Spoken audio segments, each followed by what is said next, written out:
Rabat, l'association Harki d'Ordonne commémore le 12 mai. C'est le jour où le ministre Pierre Messmer a édicté les télégrammes de rejet des Harkis sur le sol algérien. Il ne fallait pas qu'ils se réfugient en France.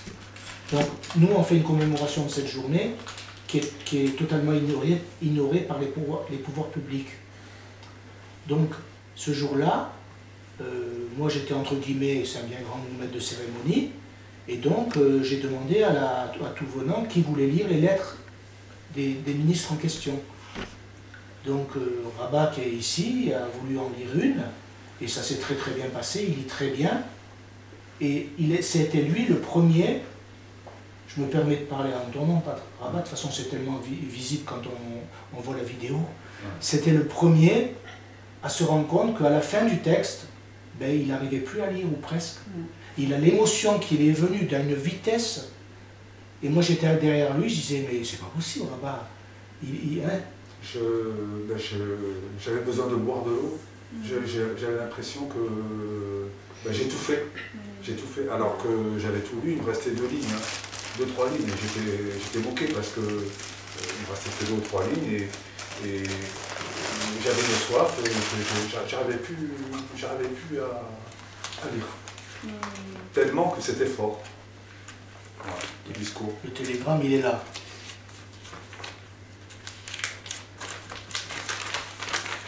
Ça, c'est un cas où on a enfermé les Harkis, hein, parce qu'ici, ils se sauvent, on ne sait jamais, on a mis des barbelés. Hein.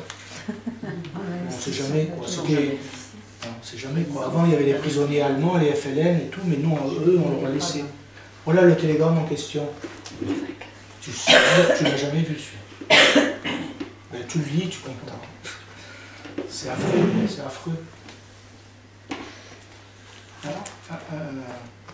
Rabat, tu veux un café? Un café? Tu veux un café? Non, reste assise. Mais non, le temps que je vais faire, ça va aller vite. Ah oui, je trouve que les dernières phrases difficiles. Ah ouais. Après, j'ai lu normalement. Et c'est à la fin. Il y a un passage vers la fin où... Les 3 dernières lignes, là. Voilà. Que tu as bloqué, t'en rappelles? Voilà. Tu étais? Oui, j'étais là. Seront refoulés en Algérie, tout ancien supplétif. À partir de là... Voilà. Là, à partir de là, seront refoulés. Il y avait une espèce de sanglot, une espèce de sanglot qui est monté, quoi. Et c'était... Il a fini de lire, mais c'était... Et c'est que j'ai eu la bouche pâteuse, j'arrivais plus à parler. J'étais bloqué. J'arrivais plus à... Je me suis dit, qu'est-ce qui m'arrive? Et surtout qu'il me restait 2 lignes. Oui, mais c'est les plus durs, les dernières. J'étais moqué, j'ai dit merde. Ah, c'est quand tu as dit, qui a compté du 20 seront refoulés, quand tu as commencé à dire ça. Voilà, c'est ça. Ça m'a... Ça t'a foutu à plat, quoi. Ouais, ça, comme je le disais, Inès, cette souffrance, elle suit les générations. C'est-à-dire que les enfants, les petits-enfants, ça peut suivre les générations. La situation des enfants, des fois, ils sentent la souffrance des parents, comme toi tu l'as ressenti. Hein. C'est vrai que c'est dur, hein. N'est-ce pas? Les enfants souffrent. C'est pour ça que je me dis, comme les pères, ça c'est un truc qui revient les ancêtres, les pères c'est silencieux. Les pères vont pas parler, la mère peut-être un peu plus, mais le père, ils n'ont rien dit. Et la génération suivante, les enfants, disent. Et c'est cette parole-là que je trouve... voilà, je pense qu'il y a quand même une idée de quand on, en tout cas c'est dans mes lectures, c'est vraiment ça que j'ai ressenti et je voulais un peu pas l'appréhender pour de vrai, mais je pense vraiment, enfin, ce livre m'a bouleversée à cause de ça. Je me suis dit, mais en fait dans ce bouquin voilà, qui parlait de l'exil, à un moment il libère, enfin en fait c'est tout le temps ça dans ces bouquins. Le moment où la parole est libérée, c'est vraiment ça, le fil de la violence, le fil de la colère est brisé parce qu'il y a eu la parole. la parole c'est quelque chose de très puissant, je crois. Ah oui, totalement. Et dans l'association, on voulait faire un groupe de parole justement, pour que aussi bien les anciens, les harkis, que les enfants de harkis puissent... il y a eu quand même beaucoup de harkis qui ont parlé, si les hommes ont parlé. Tu te rappelles, Boukaroui, il y a aussi le Tadj qui a beaucoup parlé, ils avaient besoin de raconter, d'avoir vécu leur souffrance, surtout une souffrance importante. Ouais, ils ont réussi. Parce que, bien sûr, il y a toute la dimension reconnaissance publique qui est indéniable et qui est fondamentale. Mais moi, dans mon travail, c'est en fait ce que j'essaye de faire, c'est que quand on fait l'entretien, il y a à la fois une expérience pour moi qui découvre une histoire, mais aussi une expérience pour la personne qui parle en fait. Et en fait c'est intime au sens où briser le fil de la violence et de la douleur, ça se fait au niveau public, au niveau politique. Par exemple quand je parlais à Mohamed Jafour, il était vachement sur ce plan-là, très très politique. Ah oui, il a France, il était très politique. Mais t'as vu l'histoire qu'il a. Ouais, oui, s'il l'a raconté, il l'a raconté. Ça ne peut pas être autrement. Mais du coup, c'était bien, mais c'était difficile parce qu'il était seulement sur le plan public et j'arrivais pas à lui montrer que moi, ce que j'avais envie d'essayer avec lui, parce que c'est vraiment avec lui, je pense, et on discute, c'était pas entendre un discours, un récit, c'était que lui me parle et qu'il soit là que sur le plan public, mais qu'il soit lui sur son travail à lui. Sauf que comme il est déjà sur le plan public, je pense qu'il a tellement intégré en fait qu'il y avait des phrases qu'il disait, quand j'ai commencé à lui faire raconter, qui étaient, parce qu'il m'a donné un petit texte où il avait rédigé son histoire, qui était mot à mot des phrases du texte. Et là je me suis dit... C'est pas ce que tu veux. C'est pas ce que je veux, mais c'est que... mais c'est aussi intéressant de voir la difficulté. D'ailleurs, il y a quand cette dame à Carcassonne s'est livrée, elle a pleuré, et quand elle a pleuré, elle s'est arrêtée de parler. Et la femme à côté a dit « Non mais t'inquiète pas, à force de raconter, tu t'endurcis ». Et c'est vrai que j'ai eu du coup, d'un côté, les gens qui s'étaient endurcis et qui étaient passés de l'histoire vraiment ressentie dans toute leur trip à quelque chose où ils l'avaient intégré et c'était devenu automatique, voilà, et donc qui s'étaient endurcis, et ceux, par les questions, par machin, qui le ressentaient dans leur chair quand ils étaient en train de le dire, et ça, je pense que c'est l'expérience qui est à la fois l'expérience intime qu'on vit quand on parle. Et c'est un peu... je sais pas si moi, vous voyez ce que je veux dire. Je dirais qu'on ne s'endurcit pas vraiment quand on fait ça. Bien sûr, je parle pour moi. Je pense plutôt que ça libère plutôt qu'endurcit. C'est-à-dire que ça devient, plus on en parle, et c'est de moins en moins pénible d'en parler. Tout simplement. Tu vois ? Parce que c'est toujours aussi dur, mais moins. Et ce qui est bien, c'est d'en parler. C'est malheureux parce qu'on devrait en parler à des gens qui ne nous comprennent pas, mais quand on est entre nous, tu vois, on en parle bien plus facilement parce qu'on sait qu'il y a une écoute positive, tu vois. Parce qu'on a tous la même histoire. Parce qu'on a, même si les Pieds Noirs et les Harkis, on n'a pas vraiment au départ le même parcours, mais la finalité, c'est le départ de notre pays. Donc, on devient des rapatriés. Qu'on soit musulman, juif ou chrétien, on devient des rapatriés. Et on est catalogué en métropole en tant que rapatriés.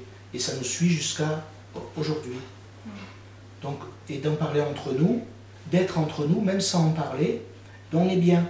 On est bien parce qu'on se rend compte que, je veux dire, il risque pas de se passer de trucs mauvaises, quoi, tu vois, parce que moi, si je parle avec Rabat, ben, je suis sûr qu'il ne me dira pas sale pied noir, tu vois, un truc tout bête. Ou avec Gérard, Christine, tout ça. Vous avez déjà entendu? Mais on l'a entendu jusque maintenant, c'est sans arrêt, depuis 60 ans qu'on nous traite de sale pied noir. Et c'est un truc qui reste plus aux pieds noirs qu'aux harkis. Parce que les harkis, on les réhabilite plus ou moins, tout ça, mais les pieds noirs, non, on ne nous réhabilite pas. Parce que nous, on est les vilains de l'histoire, on est les sales colons. Donc nous, on ne nous réhabilitera jamais. Il ne faut pas qu'on se fasse d'illusions. Nous, on ne sera jamais réhabilité tant qu'il y aura une histoire tronquée à cause des politiques. Voilà. Donc nous, c'est pour ça que moi, je suis bien avec mes coreligionnaires, si j'ose dire, alors que ce sont des musulmans et moi des chrétiens. Mais enfin, pour moi, moi, je suis bien avec eux. Moi, ce que je demande, et je serais peut-être même mieux avec les Algériens actuels, Algériens d'Algérie, qu'avec des métropolitains. Parce que même eux nous comprendront peut-être mieux que certains Français. Entre guillemets, nous, quand on disait Français à la maison, c'était les Français de France. Je ne sais pas si tu as entendu ça. Les patos, comme on disait en Algérie, ou en France même. Voilà. Nous, on vous appelait les patos, enfin, aux Français de France. Vous nous appeliez les pieds noirs, nous les patos. Donc moi, je me sens bien au milieu des Arabes, en général, pas que des harkis. Hein. Moi, mon idéal, ce serait de revivre en Algérie, quoi.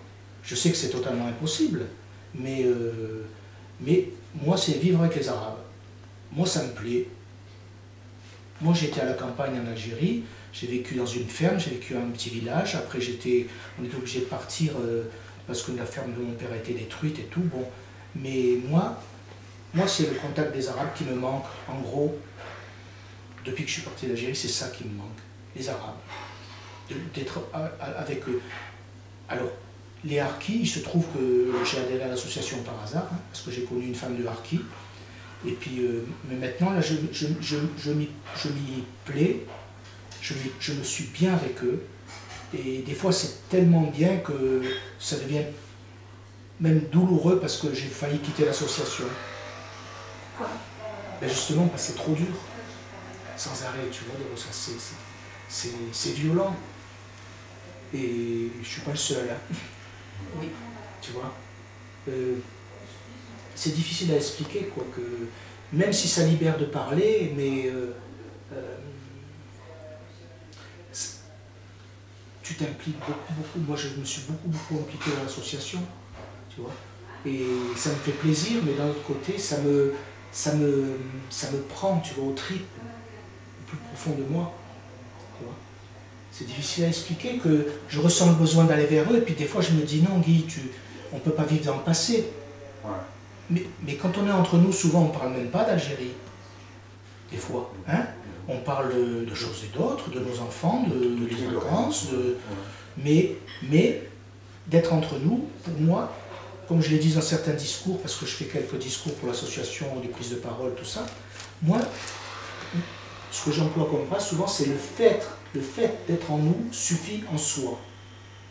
Tu vois, c'est une espèce de parabole en fait, on peut dire ça. Voilà, moi ça me suffit, ça, d'être entre nous. D'être entre nous, ben voilà, je suis bien. C'est tout. Ça s'arrête là. Oui, c'est sûr que... en fait, c'est vrai, moi je reprochais presque un peu ça à ma famille, à ma grand-mère, à ma tante.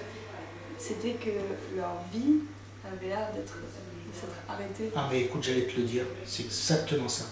La vie de mes parents s'est arrêtée à l'indépendance de l'Algérie. Tout ce qui a été après, ça a été une autre vie. C'était une belle vie pour mes parents, surtout à la fin, au début, donc, quand on est arrivé, c'était très dur. Mais après, ils ont eu des enfants, des petits-enfants, ils partaient en voyage, tout ça. Mais c'était autre chose. Leur vie s'est arrêtée en 61. Et ça, c'est un reproche qu'on peut faire aux pieds noirs. Peut-être aux harkis aussi. Parce que non, ça ne s'est pas arrêté. Ça ne s'est pas arrêté, ça a continué. C'est pire. Mais nous, est-ce qu'on peut nous reprocher ça? Tu vois ce que je veux dire? Parce que certains, ils nous reprochent la nostalgie. Justement tout ça. Que nos anciens, ils parlaient de ça. Ou qu'ils essayaient de côtoyer dans les Européens, quand on était en France, dans les Français, disons, des pieds noirs. Mais c'est parce qu'on savait qu'au moins, entre nous, ben, ça se passerait bien. Parce qu'il y a tellement d'a priori sur nous, tellement de saloperies qui ont été dites sur nous, qu'on se recroqueville, mes parents se sont recroquevillés, hein. Ils fréquentaient presque personne. S'ils ont fréquenté la famille de ma soeur s'est mariée avec un pied noir, et bien donc ils ont fréquenté les Jiménez de Sylvie Lamesse, tu vois, Oui. parce qu'ils étaient sûrs que ça se passerait bien. Ouais.